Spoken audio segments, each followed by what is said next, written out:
போராளி, பெண்ணுரிமை போராளி, பகுத்தறிவு பகலவன் தந்தை பெரியார அவதூறா பேசிய இந்த சீமானை கண்டிச்சு நடந்துட்டு இருக்க இந்த ஆர்ப்பாட்டத்துக்கு வருகை தந்திருக்க அனைத்து தோழர்களையும் வரவேற்று என்னுடைய உரையை தொடங்குறேன்.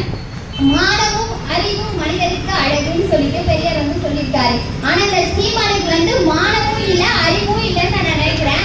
என்னன்னா பெரியார் பகுத்தறிவே இல்லாம இருக்கிறாராம். என்ன அவர் சொல்றான், விவசாயிகள் மரங்களை வளர்க்கணும்னு நினைக்கிறாங்க, ஆனா பெரியார் மரங்களை வெட்டிட்டு இருக்காரு அப்படின்னு சொல்றான். ஆனா அவர் எதுக்காக அந்த நிகழ்வை செஞ்சாரு அப்படின்னு பாத்தீங்கன்னா, கள்ளுக்கடை மறியலை தடுக்கணும் அப்படின்றதுக்காக தன்னுடைய நிலத்துல இருக்க 1000க்கும் மேற்பட்ட தென்னை மரங்களை வெட்டி வீழ்த்துறாரு.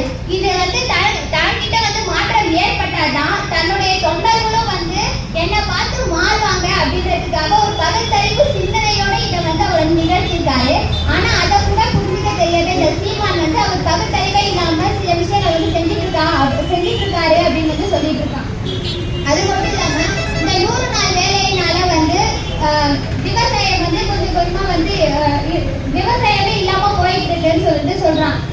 இப்ப பெரியாரோட கனவு என்னன்னா, பெண்கள் அவங்க யாரையும் சார்ந்து இருக்காம அவங்க தனி முயற்சியா சொந்த காலில் நிக்கணும் அப்படின்றது அவர் ஆசைப்படுறாரு. இந்த 100 நாள் வேலை மூலமா பெண்கள் அவங்க சொந்தமா நிக்கிறாங்க, யாரையும் சார்ந்து இருக்காம சொந்தமா நிக்கிறாங்க.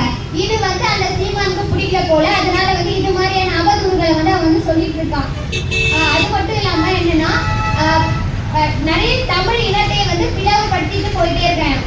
இப்ப கிறிஸ்டின்களையும் சரி முஸ்லிம்களையும் சரி இவங்க சாத்தான்களோட பிள்ளைகள். அது மட்டும் இல்லாம அருந்ததியினர்களை நீங்களாம் வந்தேரிகள், நீங்க இந்த நாட்டையே சேர்ந்தவங்க கிடையாது அப்படின்ட்டு ஒரு தமிழ் இனத்தையே பிளவுபடுத்திட்டு போயிட்டே இருக்காங்க.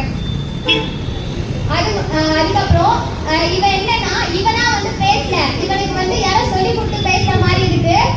அவள் சொன்ன விஷயத்தெல்லாம் பெரியார் தான் சொன்னாரு அப்படின்ட்டு இவன் ஒரு நாய் மாதிரி அவங்க சொன்னதையே தொலைச்சிட்டு இருக்கான் போல. அடுத்தது பெரியார் பலவிதமான போராட்டங்கள் முன்னெடுத்திருக்காரு. அதுவும் பெண்களுக்காகவே நிறைய போராட்டங்கள் அவர் முன்னெடுத்து நடத்திருக்காரு. அதுல உடன்கட்டை ஏற்றல் நம்ம மிக முக்கியமா சொல்லணும். உடன்கட்டை ஏற்றல்ல ஒரு கணவன் இறந்துட்டான் அப்படின்னா அவனோட கொண்டாட்டியை உயிரோட எரிக்கணும் அப்படின்ற ஒரு கொடுமையான சம்பவத்தை எதிர்த்து பெரியார் போராடி இருக்காரு. அதுக்கப்புறம் இல்லாம பெண்களுக்கான சொத்து உரிமையிலும் சரி, பெண்கள் கல்வியில உயரணும் அப்படின்றதுக்கும் பெரியார் நிறைய போராட்டங்கள் மேற்கொண்டிருக்காரு. சாதி ஒழிப்பு சம்பந்தமாகவும் பெரியார் நிறைய போராட்டங்கள் முன்னெடுத்திருக்காரு. இப்ப அவர் அது மாதிரி போராட்டங்களை முன்னெடுக்கல அப்படின்னா நம்மளால தோல்ல துண்டு போட்டுக்கிட்டு செருப்பு போட்டுக்கிட்டு வீதியில நம்மளால நடந்து போயிருக்கவே முடியாது. இப்படிதான் நம்ம நடக்கிறோம், பெண்கள் சுதந்திரமா ரோட்ல நடமாடுறோம் அப்படின்னா அது முழுக்க முழுக்க காரணம் யாருன்னு பாத்தீங்கன்னா தந்தை பெரியார் தான். இப்படிப்பட்ட உன்னதமான தலைவரை இந்த சீமானுக்கு பேசுறதுக்கு அருகதையே கிடையாது. எந்த எண்ணத்துல இவர் பேசிட்டு இருக்கானா, இந்த RSS கைக்குடிதான் இவன் மட்டும் இல்லாம இந்த எச்சராஜா, அண்ணாமலை இவங்கெல்லாம் அவருக்கு சேர்த்து ஜாலரா தட்டிட்டு இவங்க RSS சொல்றதெல்லாம் கேட்டுக்கிட்டு இவங்க வேலை செஞ்சுட்டு இருக்காங்க. இது பெரியார் பிறந்த மண். இந்த காவிக்குள்ள இடமே கிடையாது. நாங்களாம் விரட்டி அடிச்சிருவோம் பார்த்துக்கோங்க. இளைஞர்களை நீ நினைச்சா உங்களை இந்த இடத்த விட்டு ஓட விடுவோம் அப்படின்றத தெரிவிச்சுக்கிறேன்.